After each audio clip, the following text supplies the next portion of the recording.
তখন জামা ছিল না। আপনি যদি যথা নিয়মে কেসাসটা আদায় করতে চান, আপনার জামাটা খুলেন, খালি পিঠের মধ্যে বাড়িটা মারিস।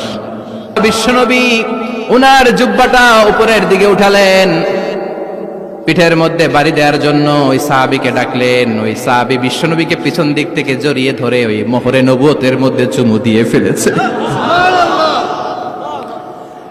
সাহাবী বললেন, নবী গো, এই নাটক করার জন্য আপনি আমারে মাফ করে দিয়েন। আপনি বিশ্বনবী, উদম গায়ে আপনারে দেখা যায় না, খালি গায়ে আপনারে দেখা যায় না।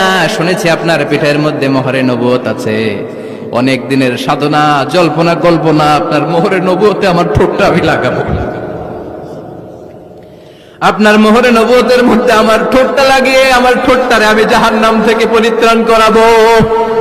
আপনার উপরে আমার কোনো হক নাই। আমার আব্বা মা, আমার সম্পদ, আমার জীবন আপনার জন্য কোরবান গো নবী।